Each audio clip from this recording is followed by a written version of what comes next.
का जो हमारा विषय है, दोस्तों आपको पिछली बार मालूम है लोग गाड़े हमारे साथ में थे। आज अनफॉर्चुनेटली बाहर गए हैं, इसलिए आज रविंद्र जी हमारे साथ में है। और इरविन चौक का जो प्रश्न जो है, जो हमारी सीरीज चालू है, जो श्रृंखला शुरू है, उस इरविन चौक के बारे में 2 एपिसोड हमारे रविंद्र जी हो चुके हैं। एक्चुअल क्या हो गया, इरविन चौक का जो मसला है, बाबा साहब अम्बेडकर पुतला जो स्मारक सौंदर्यीकरण का जो मसला है, जिसमें बहुत सारे प्रॉब्लम्स आए हैं। जिस जमीन के लिए वहाँ के जो जमीन का जो असल मालक है चंद्रशेखर गट्टानी, उन्होंने हाईकोर्ट में केस डाली है, पिटीशन सबमिट की हुई है 2016 में। और वो पिटीशन को उसको अंतरिम राहत मिले, मतलब स्टे मिला हुआ है। जो महानगर पालिका या प्रशासन अमरावती जिले की ओर से जो बांधकाम की जो प्रोसेस थी, या फिर वो जमीन एक्विजिशन, लैंड एक्विजिशन का जो मसला था, वो प्रोसेस के विरोध में हाईकोर्ट में जाने के बाद उसे स्टे मिला हुआ है हाईकोर्ट से। और 2016 से अभी तक वो केस चल रही है, और अभी 2024 हो चुका है, मतलब 8 साल हो चुके हैं। और इन 8 सालों में अम्बेडकरी जनता के जितने भी संगठन थे, जितने लीडर्स थे, कार्यकर्ता थे, अम्बेडकरी समाज के जो जनता है, जन समुदाय है, उनकी भावनाएं ऐसा लगता है कि अभी थोड़ा उफान कर। ठीक है, चुनाव हो गया, अभी 2024 का लोकसभा चुनाव आया, उसमें थोड़े बिजी थे, लेकिन जैसे जैसे दिन बीतते जा रहे हैं और अभी आने वाले 26 नवंबर 6 दिसंबर के प्रोग्राम के लिए, जो दशहरा का प्रोग्राम होता है बाबा साहब अनुयायियों, जो लाखों लोग आते हैं चौक पर, तो वो जमीन का जो अभी मसला है वो अभी तक सॉल्व नहीं हुआ है। एक्चुअल कैसा हो गया, वहाँ के जो अम्बेडकर समुदाय के जितने भी नेता है आंदोलन कर रहे हैं, ठीक है ना, आंदोलन कर रहे हैं, संगठन भी मजबूत है, पैसा भी जमा किया है प्रशासन ने, 4.25 करोड़ रुपये जमा हो चुका है, जिसके वैल्यूएशन आज 6 करोड़ के लगभग है। तो इतना पैसा होने के बाद जो जमीन नहीं मिल रही है, उसका कारण आप, अगर आपको ध्यान हो तो आप बता सकते हो, आप बताइए उसका कारण क्या है, क्यों नहीं हो रहा है? वही तो संभ्रम है लोगों में, कैसे अम्बेडकर होने में उनके पास पैसा है, ताकत है, लेकिन उसपे मेन कारण क्या है, उनका सही में मालक कौन है, उनके डॉक्यूमेंट कहाँ से कहाँ पता नहीं। तो इसके पूरा डीप आपको मालूम है? नहीं, मुझे पता है, लेकिन कैसा है, जाहिर है आप भी एक संपादक है, अच्छा न्यूज़पेपर चलाते हैं, तो आपकी जानकारी के लिए भी पता होना चाहिए कि उसका जो इतिहास है, वो इतिहास में जाने की कोशिश करने का कोशिश ही नहीं किया मेरे ख्याल से। अम्बेडकर जनता के जितने भी प्रतिनिधि है, संगठन है या जनप्रतिनिधि है, इवन प्रशासन, जिस प्रशासन के अंडर में जमीन आती है, वो प्रशासन ने भी उस जमीन के डीप में नहीं है, इतिहास में नहीं है। नहीं, प्रशासन को जरूरत नहीं गिरेगा। नहीं, जब अम्बेडकर अनुयायी जो सवाल उठाएंगे तब प्रशासन को क्या कहेंगे? नहीं, देखिए रवि जी, क्या हो गया, अम्बेडकरी जनता ने वो सिर्फ जमीन की मांग इसलिए की थी 2011 में सुप्रीम कोर्ट के आदेश से। वो जमीन जिस पर पेट्रोल पंप था, भारत पेट्रोलियम कंपनी का, हसन जी पेट्रोल पंप के नाम से फेमस था, हसन जी के विरोध में वो जगह का जो मसला था, जो सुप्रीम कोर्ट को गया था, वो गट्टानी जीत गए थे। और गट्टानी ने जीतने के बाद 2011 में कोशिश शुरू किया खुद के ताबे में लेने की। तो उसने क्या किया कि जो स्मारक जो अभी हाथ बुलाने, स्मारक के से लगकर उसने अपनी दीवार खड़ी करने का प्रयत्न किया। तो वो जब दीवार खड़ी करने का प्रयत्न किया तो अम्बेडकर जनता खो गई, उन्हें पता चला कि क्या हुआ। वो तो चाहते हैं कि जगह हमारे पास में रहना चाहिए। तो उस समय जो राधा कृष्ण विखे पाटिल थे, जिले के भारत कांग्रेस से, तो उनका दौरा हुआ था। तो यहाँ के कुछ समाज से जो कार्यकर्ता थे अम्बेडकर समाज के, उन्होंने एक निवेदन दिया कि भाई ये जगह खाली हो चुकी है, सरकार इसका अधिग्रहण करे, और वो अधिग्रहण की भी जमीन को बाबा साहब अम्बेडकर के सौंदर्यीकरण के लिए इस्तेमाल किया जाए। तो राधा कृष्ण विखे पाटिल ने हाँ कहा था। अब उनके हाँ कहने के बाद महानगर पालिका ने जो पहली आमसभा हुई थी 2012 के महानगर पालिका के चुनाव के बाद, वो महानगर पालिका के आमसभा में वो प्रस्ताव पास हो गया, अधिग्रहण करने की प्रोसेस चालू हो गया। फिर इंदिरा ने पैसे जमा किए, प्रवीण कोटे के घर पर भी पैसा जमा हुआ, 4.25 करोड़ जमा हुआ। तो 2016 में प्रशासन की ओर से जो लार एक्ट के अंतर्गत जो प्रोसेस होती है जमीन अधिग्रहण की, लैंड एक्विजिशन की, उसके अंतर्गत जो प्रोसेस चालू होती है, वो प्रोसेस उन्होंने फॉलो किया है। प्रशासन ने, लेकिन प्रशासन को शायद पूरे डॉक्यूमेंट्स उनके पास है नहीं है, ये अम्बेडकरी समाज के नेताओं को पता नहीं है। प्रशासन ने सिर्फ अधिग्रहण के प्रोसेस को फॉलो किया हुआ है और उनका कहना ये है कि वो जो 2013 का जो एक्ट है, ये जमीन सरकारी जमीन है, ठीक है ना, बी10 की उसको बी10 भी कहते हैं, बी10 भी कहते हैं। बी10 की जमीन है, वो सरकार की जमीन है और सरकार उसको वापस लेने का अधिकार रखती है। इतना है, वो अधिकार रखती है, मुझे पता है, गट्टानी को भी पता है, लेकिन गट्टानी सुप्रीम कोर्ट में गया, सुप्रीम कोर्ट के आदेश से जगह खाली हुई है और उसके बाद खरीद हुई, ठीक है ना। तो अम्बेडकरी समाज के नेताओं ने क्या करना चाहिए था इसमें? आप बताइए ना, अम्बेडकरी समाज के नेताओं ने क्या करना चाहिए? कैसा ये मैटर में पूरा डिप जाने को हो रहा और उसमें सही मानव कौन है? बिल्कुल, मेरा भी यही कहना है, डॉक्यूमेंटली मानव कौन है? हाँ, ये अम्बेडकरी जनता ने उसमें शोधने को होगा, हाँ, और उसके ऊपर वो सब डिपेंड है, ठीक है। लेकिन हमारे जो जितने भी प्रतिनिधि है, जनप्रतिनिधि थे अम्बेडकर समाज के, उन्होंने मीटिंग डाल दिया है, मीटिंग लेकर सिर्फ बड़बड़ करना, यार मिसगाइड करने के जैसे काम किए। उन्होंने प्रशासन पर ही आरोप लगा कि आप काम नहीं कर रहे, जबकि प्रशासन ने काम भी किया है, पैसा जमा किया है, लार के प्रोसेस शुरू है, कोर्ट में भी प्रशासन लड़ रहा है। अम्बेडकर समाज के जो नेता थे, उन्होंने एक भी कोर्ट में वकील हाजिर नहीं किया, तो कोर्ट में वकील कैसे हाजिर करेंगे, इंटरव्यू कैसे होंगे? उनको डॉक्यूमेंट्स नहीं है, डॉक्यूमेंट्स के नाम पर निवेदन बताते हैं। तो कैसा हुआ रवि जी, वो जमीन के जो डॉक्यूमेंट्स है, एक्चुअली वो जमीन किसकी है, पहले इसके डेट में जाना चाहिए। जनता का वकील होना ही चाहिए। अभी आपको मजे की बात बताता हूँ, जो पिछली बार गट्टानी का जो वकील है देवेंद्र चौहान, 2016 से अभी तक जो आज वो सरकारी वकील बन चुका है, और सरकारी वकील जो देशपांडे साहब थे वो रिटायर हो गए, जिनको सब मालूमात है। यानी सरकारी वकील रिटायर होने के बाद अभी सरकारी वकील जो बना है वो गट्टानी है। अब बताइए कि वो सरकारी वकील फिर सरकार के साथ में प्रशासन के केस में कैसे न्याय कर पाएगा? इसीलिए मैंने कहा था कि हमारे समाज की तरफ से या जनता की तरफ से एक अलग से इंटरव्यू पिटीशन दाखिल होना चाहिए, जनहित याचिका दाखिल होना चाहिए और वकील बनना चाहिए, अच्छा टॉप मोस्ट वकील होना चाहिए। है बहुत सारे नागपुर हाईकोर्ट में, लेकिन इन्होंने वो काम किया ही नहीं है। इसलिए नहीं किया क्योंकि इनके पास डॉक्यूमेंट्स निकालना चाहिए, इनके पास खरीदी नहीं है। गट्टानी की अभी की खरीदी इन्हें पता नहीं है, गट्टानी का पिटीशन इन्होंने नहीं पढ़ा, पिटीशन में क्या डाल है, वो हसन जी पेट्रोल पंप कैसे आया वो पता नहीं है। हसन जी पेट्रोल पंप ने उस जगह पर जो उससे भी अधिग्रहण का प्रोसेस किया था, आपकी जानकारी के लिए उनका लिस्ट होने के बाद में भी वो डिस्प्यूट भी अभी चल रहा है। हसन जी पेट्रोल पंप वालों ने अभी तक पूरा पैसा नहीं दिया, ऐसा मुझे ऐसा लगता है, क्योंकि उनकी के सभी विषय पैसों का मामला में इन जगह खाली हो गई। मेरा कहना ऐसा था कि वो जो जमीन है, वो जमीन के डॉक्यूमेंट्स दिखाना था, असल मालिक कौन था? आज असल मालिक गट्टानी है, चंद्रशेखर गट्टानी, लेकिन उनमें भी वो जगह का बंटवारा हो चुका है। वो टोटल जमीन 40,000 स्क्वायर फुट की जगह है, उसमें उनके भाई बंधु जितने भी थे वगैरह थे, उनका बंटवारा हो गया। और चंद्रशेखर गट्टानी के समय जो जमीन है, ये उस जमीन में से 66 स्क्वायर फुट बाबा साहब के लिए मांगनी रखी है, सरकार ने प्रोसेस शुरू किया है। लेकिन वो 40,000 स्क्वायर फुट की जमीन का जो मसला है, वो गट्टानियों के पास में कैसे है? यह महत्व की बात है ना। इसके डीप में कौन जाएगा? समाज के इतने बड़े बड़े नामवंत प्रतिनिधि जिनकी राष्ट्रीय यात्रा अगर सोचेंगे या जानेंगे आप, 50 साल हो चुके, 50 साल हो गए, 40 साल हो गए, 35 साल हो गए, उन्होंने तो एकदम बाकायदा हाथ ही निकाल लिया पूरे प्रोसेस से। यंग जनरेशन सामने आई है, यंग जनरेशन के प्रतिनिधियों को पता नहीं है कि मामला है, वो डिप में गए, उन्हें पता भी नहीं, लेकिन वो आंदोलन के द्वारा या संघर्ष के द्वारा करने की कोशिश कर रहे थे।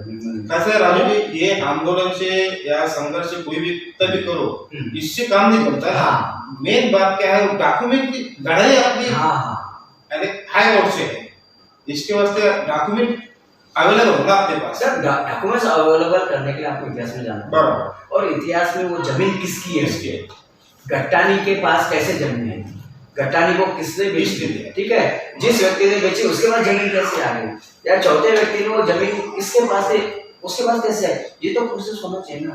इन सब चक्र के बीच में आप जैसे ही जाएंगे तो बीच में आपको फिर गैप मिलेंगे, कि घटाने पर जमीन कैसे, क्योंकि मैं डायरेक्टली और इनडायरेक्टली दोनों ही तरफ से बोल सकता हूँ कि वो जमीन खरीदी में बहुत सारा घोड़ हुआ है, उसमें बहुत सारा धोखा हुआ है, या फिर बहुत सारे डॉक्यूमेंट्स की हेरा फेरी हुई है, ऐसा मुझे लगता है। क्योंकि वो जमीन क्रिश्चियन समुदाय की थी। इसके भाई हाँ, 1860 में अमेरिका में अमेरिकन क्रिश्चियन मिशनरीज अलायंस की स्थापना हुई 1860 में। रजिस्ट्रेशन उसी समय हुआ, क्योंकि रजिस्ट्रेशन एक्ट भी 1860 में हुआ था और कंपनी की स्थापना भी उसी समय में हुई थी। तो जाहिर है 1860 की स्थापना होने के बाद 1890 में वो कंपनी इंडिया में आई। और इंडिया में आने के बाद उसका जो कंपनी का हेडक्वार्टर था, the Christian missionaries of India alliance America, इसका हेडक्वार्टर अकोला था। अकोला में 1895 में रजिस्ट्रेशन हुआ उस कंपनी में मिशनरीज का। मिशनरीज मतलब प्रचार, और मिशनरीज का जो क्राइटेरिया था वो आए थे स्वास्थ्य के लिए, स्वास्थ्य सुविधा देने के लिए और शिक्षा व्यवस्था देने के लिए भारत की गरीब जनता। सेवाभावी संस्था थी, उनके मन में कुछ पाप नहीं था, खोट नहीं था। जाहिर है कि उन्हें स्थापना के लिए भी, रजिस्ट्रेशन के लिए भी जरूरत मिली। अंग्रेज सरकार का जमाना था उस समय में 1895 में अमरावती में। और अमरावती में सबसे पहला जो चर्च उन्होंने ओपन किया था वो मिशन बंगलो के नाम से चलता था। वो पहला चर्च है चपरासीपुर अमरावती, देखा है आपने, छोटा सा चर्च बना हुआ है, वहाँ बना हुआ। दूसरा चर्च उनका मनीबाई गुजराती हाई स्कूल है, अंबापेट राजकमल चौक के पीछे, दूसरा चर्च। और तीसरा चर्च बना उनका बंगलो बढ़िया। ठीक है, अब इन सबके रख रखाव के लिए इन्हें रहने की व्यवस्था होना चाहिए था, हॉस्टल टाइप जगह होना चाहिए था, और बहुत सारी सुविधाओं के लिए इन्होंने अमरावती के बीचों बीच इरविन चौक, जिसे आज बाबा साहब अम्बेडकर चौक के नाम से भी जाना जाता है, वहाँ उन्होंने वो 40,000 स्क्वायर फुट की जगह उनकी मांग की सरकार से। वो जमीन थी उस समय के किसी बहुत ही रसूखदार जमींदार के नाम से, जिसका मेरे ख्याल से नाम उमर था या फिर उमर था। डॉक्यूमेंट्स में थोड़ा कंफ्यूजन हुआ, उमर थे या उमर थे, लेकिन उस जमींदार की वो जमीन थी। और वो जगह आपको मैं बता दूं कि चित्रा चौक से लेकर, चित्रा टाटी जो है ना, चित्रा चौक से लेकर बिहारी चौक के का जो बीच का पूरा पट्टा था, वो जगह का जमींदार वो समय हुआ। और जमींदारी प्रथा बीच बीच में अंग्रेजों ने बंद भी की थी, और उस समय में वो जमींदार की जगह अंग्रेजों के अंडर में आ गई। और इन्होंने अपने रहने के लिए, सामान्य जनता को सुविधा देने के लिए अमेरिकन क्रिश्चियन मिशनरीज ने इंडिया ने वो जमीन की मांग की जो इरविन चौक पर स्थित है, वो है 40,000 स्क्वायर फुट। ये उसका इतिहास है। अम्बेडकर समाज के व्यक्ति गए क्या उसमें? नहीं ना, वही अपने को जब डीप में जाना पड़ेगा, जब इतिहास मालूम करेगा। हाँ, और वो रवि जी वो जो जमीन है 1895 में 20 साल के लीज पर, 20 साल के लीज पर वो जमीन सरकार ने दी उस समय के कमिश्नर ने, अमरावती के कमिश्नर ने, क्रिश्चियन मिशनरीज को। और उसका सालाना जो लीज जो रेंट था वो 10 रुपये हर साल का, सिर्फ 10 रुपये। उस समय में 40,000 स्क्वायर फुट 20 साल के रेंट, यानी 1895 से 1915 तक उनको 10 रुपये प्रति वर्ष के किराए पर वो जमीन लीज पर हुई।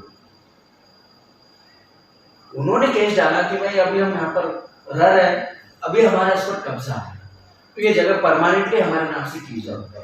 ऐसे ही उन्होंने एक पिटीशन सबमिट किया था उस समय के कमिश्नर के साथ, अमेरिकन क्रिश्चियन मिशनरी।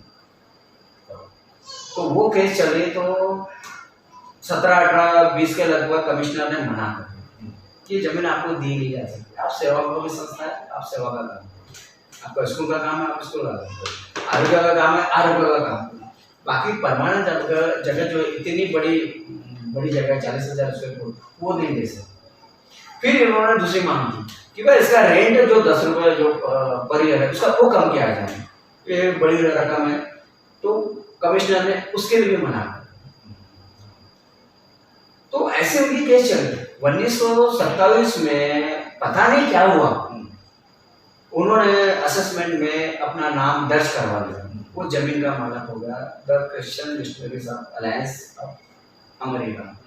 ये असेसमेंट पर दर्ज हो गया 1947 और 1940 में वो जमीन बेच देते हैं उस समय के अमरावती के टॉप मोस्ट वकील राय बहादुर सरजामी से, दत्तात्रेय सरजामी से।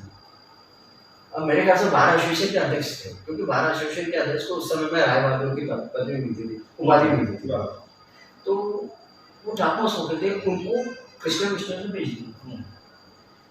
और उन्होंने 1955 में चंद्रशेखर गट्टानी के पिताजी मदनलाल गट्टानी को जमीन बेची। लेकिन वो जमीन बेचने से पहले 1955 में ही 6-7 महीने पहले वो राय बहादुर सरजामी ने उसमें से जो पेट्रोल पंप की जो जगह है 6600 स्क्वायर फीट, जो आज जो मसला चल रहा है, वो 6600 स्क्वायर फीट की जगह लीज पर दे दिया था। उस समय में Burma oil Shell Burma oil Shell company, जो पेट्रोलियम कंपनी, उससे दे दिया कंपनी 15 साल के लीज, उसको 15 साल के लीज पर। और 6 महीने के बाद में गट्टानी को भेज दिया, चंद्रशेखर गट्टानी पिताजी को, मदनलाल गट्टानी को। ये उसकी प्रोसेस थी। यानी कि राय बहादुर सरजामी बाहर निकल गया उसमें से। अब डिस्प्यूट चल रहा था पेट्रोल पंप और गट्टानी का। मदनलाल गट्टानी ने कहा था 55 में कि भाई ये जगह हमने खरीदी है, अभी आप इसको खाली कर दो। और बुरमा ऑयल सेल कंपनी जो है उसने कहा कि हमने इससे लीज पे लिया 15 साल, हम इसे खाली नहीं कर सकते, एग्रीमेंट के हिसाब से 15 साल के बाद ये बात करें। तो ये मैटर चलते गया। 1970 में 15 साल हो गए। 1970 में चंद्रशेखर गट्टानी मेरे ख्याल से 16 साल के थे और उन्होंने एक अर्जी दाखिल किया यहाँ पर कलेक्टर कमिश्नर में कि वो जगह को खाली किया जाए, कि हमें अभी बंटवारा करना है। तो उससे पहले ही वो हसन जी पेट्रोल पंप की ओर से हसन जी पेट्रोल पंप ने, हसन जी तो नाम ना जिसका पेट्रोल पंप था, वो बुरमा ऑयल सेल कंपनी ने अपने आप को विलय कर दिया था भारत पेट्रोलियम कॉर्पोरेशन में। जो भारत पेट्रोलियम कॉर्पोरेशन थी भारतीय कंपनी, भारतीय पीयूसी सरकारी उपक्रम की संस्था हो। अब भारत पेट्रोल पंप जो था उसकी एजेंसी हसन जी के पास में था, तो हसन जी उसका इनडायरेक्टली मानक हो गया पेट्रोल पंप का। तो वो केस चल रही थी गट्टानी और हसन जी पेट्रोल पंप जगह को खाली कर। और इसी बीच में हसन जी पेट्रोल पंप वाले ने भी, भारत पेट्रोल पंप वालों ने भी वो जगह का दावा मिलने के लिए बाकायदा जिला कमिश्नर को एप्लीकेशन दिया कि भाई हमारा इस पर कब्जा है। यानी ये कब्जे के सिद्धांत की लड़ाई थी। कब्जे के सिद्धांत की लड़ाई थी। अमेरिकन क्रिश्चियन मिशनरी लड़ रही थी 1895 से 1927 के बीच। 1957 में कब्जे के सिद्धांत के रूप में से उसने वो जमीन को बेच दिया राय बहादुर सरजामी को। सरजामी ने राय बहादुर सरजामी ने बेची मदनलाल गट्टानी।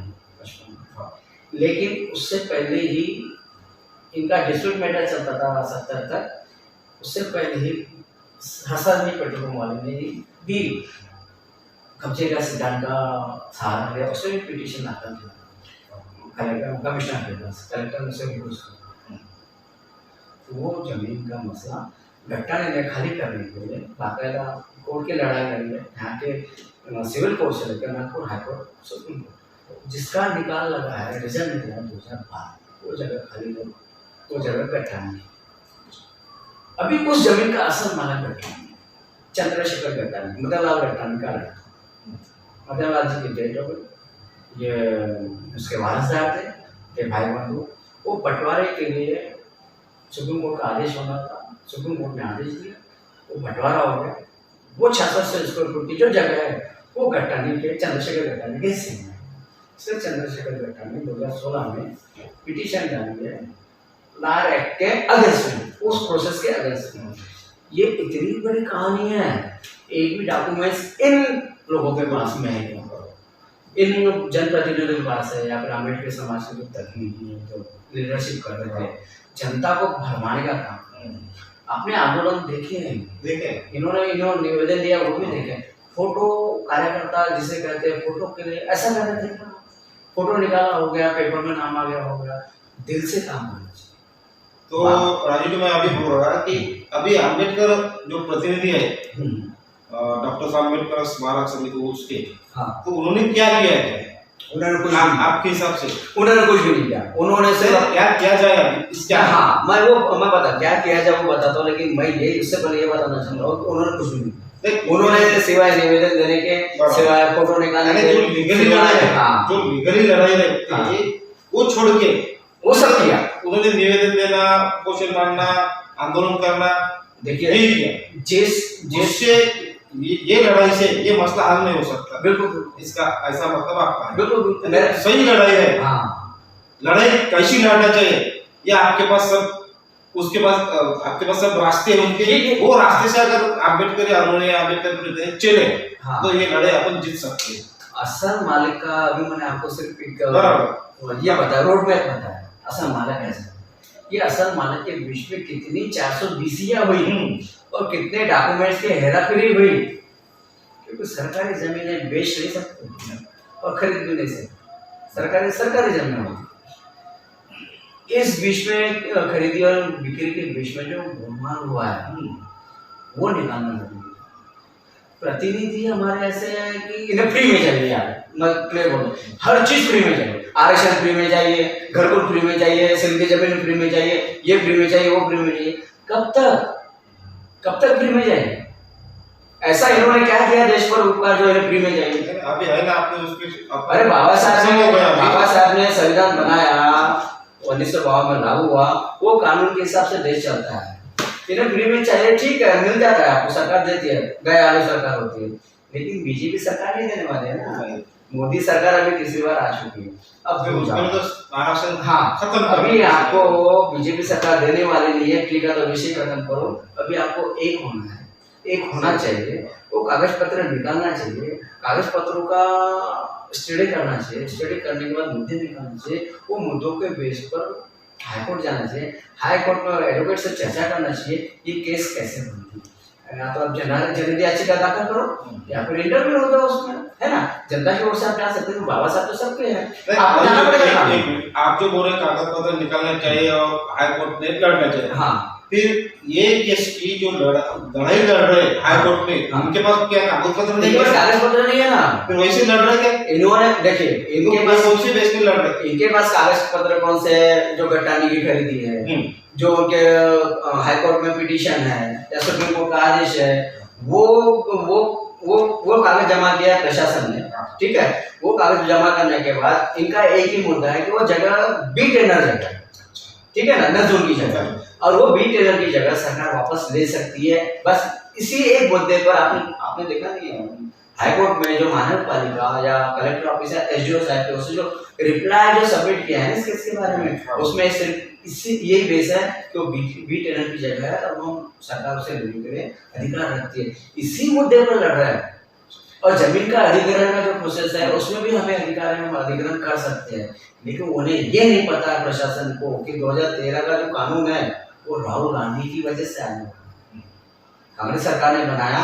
और राहुल गांधी का जो दृष्टिकोण था ये कानून बनाने का, वो दृष्टिकोण था कि जो जमीनें 1000, 50,000, 1 लाख एकड़ में जमीनें छीन लेते थे सरकार, तो किसानों का जो नुकसान होता था, करोड़ों की जमीनें लाखों में जाती थी, वो किसानों को फायदा होना चाहिए, इसलिए राहुल गांधी ने कायदा बनाया था कि 50 एकड़ के अंदर जो जमीन होगी उसको डबल रकम मिलेगी मार्केट प्राइस के हिसाब से, तो 50 एकड़ के ऊपर होगी तो 4 गुना रकम मिलेगी मार्केट रेट के हिसाब से। किसानों को फायदा था उस कानून में, लेकिन ऐसे कानून का फायदा ऐसे लोग भी लेते गट्टानी जैसे जो उसके विरोध में गया हुआ है, उससे कुछ लेना था नहीं है बाबा साहब अम्बेडकर के स्मारक से या अम्बेडकर गांधी से या अम्बेडकर जनभवन से, गट्टानी को कुछ भी लेना था नहीं, उससे पैसों का भी मोह नहीं, वो यहाँ रहता भी नहीं, वो नासिक रहता है, नासिक में सर्विस पर है, उसका कहना है मैं यहाँ हॉस्पिटल बनाऊंगा, हॉस्पिटल तो ऑलरेडी बहुत सारे है ना, और हॉस्पिटल के लिए वही जगह थोड़ी है। आप बाबा साहब को दान भी दे सकते हैं, बख्शिश भी दे सकते हैं, या बाबा साहब के नाम पर ऐसे छोड़ सकते हैं, लेकिन वो संकुचित मानसिकता वाला व्यक्ति है, वो छोड़ने वाला नहीं है, वो पैसों से बिकने वाला नहीं है, वो हारेगा केस कब, वो देगा कब, जब कोर्ट में हमारा वकील होगा और हमारा वकील आर्गुमेंट करेगा और कोर्ट को समझाएगा कि ये जमीन बाबा साहब अम्बेडकर के लिए कितनी उपयोगी जगह है।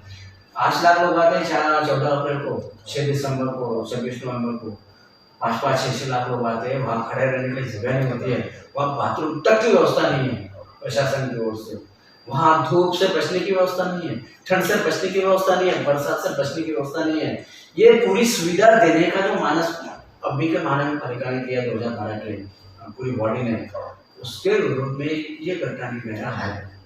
और गट्टानी का फेवर कैसा हो रहा है अम्बेडकर समाज के नेताओं के द्वारा कि वो सरकार को कटघरे में खड़ा करते हैं, सरकार का दोष ऐसा बताते हैं। इन्होंने सरकार का फेवर करना चाहिए, सरकार को सहयोग करना चाहिए, सरकार की मदद कैसे हो वो तरीका अपनाना चाहिए, और उसके लिए आपको एक होना चाहिए, डॉक्यूमेंट्स निकालना चाहिए और सरकार से सामंजस्य से बता हुआ के वो किसको लड़ना चाहिए। क्योंकि बाबा साहब आपके ही नहीं, वो सरकार के लिए है। बाबा साहब तो पूरे देश के, पूरी दुनिया के हैं, केवल आपके लिए बाबा साहब को लड़ने, बाबा साहब के लिए लड़ने का अधिकार हर किसी को। सरकार लड़ रही है, आप भी लड़ो, समर्थन करो, नहीं तो आप अपना वकील खुद का पैदा करो और वो जगह जो है उसके डॉक्यूमेंट्स निकालो, हाईकोर्ट जाओ, पिटिशन आप डेफिनेट केस जीतेंगे। लेकिन डॉक्यूमेंट्स भी वो होना चाहिए ओरिजिनल, हर तरह के डॉक्यूमेंट्स होना चाहिए। क्योंकि सुप्रीम कोर्ट का आदेश उसके पास है, उसके पास खरीद की, वो समानता का अधिकार आर्टिकल 14 के अंडर में गया हुआ है गठन में। आर्टिकल 300A गया हुआ है। 300A मतलब आप किसी भी द्वारा सरकारी तंत्र से जमीन छीन नहीं सकते, उसे संवैधानिक तरतूब के अनुसार ही जाना पड़ेगा। मतलब संवैधानिक पीठ में जाना पड़ेगा, केस सुप्रीम कोर्ट में जाएंगे, संविधान पीठ में जाएंगे, वैसे जमीन आप नहीं ले सकते। लेकिन जब सुप्रीम कोर्ट में जाना है तो आपके पास कागज होना चाहिए। निवेदनों से काम नहीं होगा, आपके आंदोलन से काम नहीं होगा, आपके संघर्ष से काम नहीं होगा। लेकिन आपको एकता भी रखना है, एकता भी रखना है और सरकार से भी सहयोग करना है, आपसी सामंजस्य आप जीत सकते हैं। और बाबा साहब अम्बेडकर स्मारक का जो सौंदर्यीकरण का जो मानस है प्रशासन का और आपका भी, जनता का भी, वो डेफिनेटली भविष्य में सॉल्व होने वाला है, सॉल्व होने वाला है। क्योंकि सबको साथ में लेकर चलने की जरूरत है। पैसा भरपूर है, पैसों की कोई टेंशन नहीं। सवाल ये है कि आप सहयोग कैसे करें। आपने सहयोग किया तो सरकार भी ऑटोमेटिकली आपके साथ में, सरकार तो काम कर ही रही है, आप रहो मत रहो, आप सहयोग करो मत करो, सरकार लड़ रही है। लेकिन अगर हाईकोर्ट में अगर सरकार हार जाती है तो प्रशासन सुप्रीम कोर्ट में नहीं जाएगा, ये मैं डेफिनेट बताता हूँ, अपील में। और आप अगर हाईकोर्ट में ही नहीं गए अभी तो सुप्रीम कोर्ट में जाने का विषय नहीं। ऐसे है ना, सुप्रीम कोर्ट में डॉक्यूमेंट्स होता है, कागज होता है, डॉक्यूमेंट कागज जमा करो, काम हो जाएगा। नहीं तो आप फाइनेंस हो, मैं कागज जमा करता हूँ, मेरे पास है सब, मेरे पास हर चीज। मैं वो 600 स्क्वायर फीट की जगह नहीं जाऊंगा, मैं जब भी केस डालूंगा या फिर मुझे फाइनेंस मिलेगा, केस डाली जाएंगी 40,000 स्क्वायर फीट की जगह में, वो राजेश्वर स्कूल भी हट जाएंगी, वो शर्मा फूड स्टोर भी हट जाएगा, मार्केट भी हटेगा। इतने डॉक्यूमेंट्स मेरे पास में है, मैंने जमा किए, 1 साल लगा हुआ उसको, मेहनत किया है मैंने।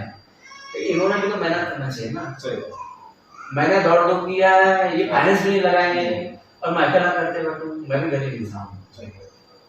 सवाल फाइनेंस का है, सरकार मुझे फाइनेंस नहीं कर सकती कि भाई राजू जाओ आप केस डाल दो, हम फाइनेंस करें। सरकार का काम कर रही है। मुझे अगर केस डालना है तो जनता और ये जनप्रतिनिधियों ने भी हेल्प करना चाहिए। ये तो बात भी नहीं सुनते रवि जी, मीटिंग में बोलने भी नहीं देते, देखा मैं मीटिंग में बोलने भी नहीं देते। जब भी हम मुद्दों की बात करें तो छोड़ हटा देते, नहीं वो इस टाइप की बातें करते हैं।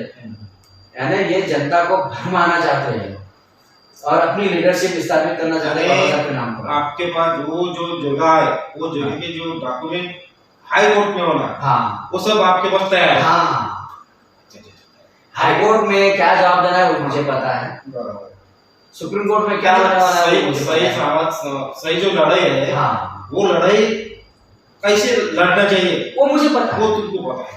अरे मैंने तो यहाँ के समाज के बड़े बड़े वकीलों से बात किया, वकीलों को कहते हैं या कार्यकर्ताओं से बात किया, नेताओं से बात, वो क्या कहते हैं डॉक्यूमेंट्स मुझे ला कर दो, तुम्हारे पास क्यों ला कर दो।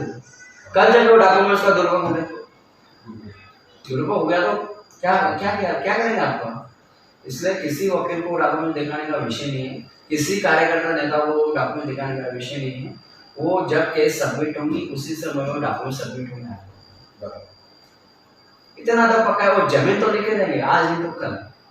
भले ही गट्टा ने यहाँ जीत जाए, भले ही गट्टा ने सुप्रीम कोर्ट जाए, लेकिन वो डॉक्यूमेंट्स के बेस पर भविष्य में जब भी फाइनेंस होगा वो केस हम जीतेंगे, ऐसा मेरा मानस है। और आप भी सपोर्ट करो, लोगों को सपोर्ट, आपका सपोर्ट। और ये जनप्रतिनिधियों के पीछे रहने बंद मैं तो कहता हूँ। ये फोटो कार्यकर्ते, फोटोग्राफी वाले और वो फ्लैश मारने वाले, पेपर में नाम आने के लिए मीटिंग लेकर फोटो डालने वाले, ये लोगों के चक्कर में 8 साल हो गए। 8 साल में अभी सही काम करने वाले को ये जो समाज के जो प्रतिनिधि है वो सामने में आने दे। हाँ, उनको ब्रेक लगा के उनका मनोबल कम कर रहा है। हाँ, बराबर। तो मेरा रवि जी कहने का यही था कि वो जो इतिहास था 1895 से लेकर 2012 के बीच का पूरा गाभा जैसे कहते हैं ना, बेस आधार, वो पीरियड है। और उसमें जितनी भी खरीदियां हुई है, जितने भी लेन देन के व्यवहार में, जितने भी लीज होल्डर्स है, वो प्रकरण में जाकर आप उसमें से डॉक्यूमेंट्स निकाल सकते। आप सुप्रीम कोर्ट के पिटीशन भी देखेंगे, बहुत सारी पिटीशन हुई, 40 साल लड़ाई लड़ा है। 40 साल में इतने डॉक्यूमेंट्स है कोर्ट में जमा, हमारे लोगों ने एक भी डॉक्यूमेंट्स नहीं निकाला। वो डॉक्यूमेंट्स आपको मिलेंगे, कोर्ट में मिलेंगे, उसके स्टडी करो, लिखा स्टडी करो, स्टडी करने के बाद अपना वकील अपना काम डेफिनेट करो। बाबा साहब अम्बेडकर का स्मारक बनना चाहिए, वहाँ सुविधा होना चाहिए, जनता को सुविधा मिलना चाहिए, ऐसा हमारा भी मानस है। अभी प्रशासन व्यवहार किसी बाबा साहब आफ्टर ऑल इस देश के, इस दुनिया के महान हैं, और उनके स्मारक को बनाने में और स्थापना होने में अगर कुछ रुकावट हो रही है तो सबसे बड़ी रुकावट आप खुद सोचिए कि कौन डाल, मेरा मुद्दा है।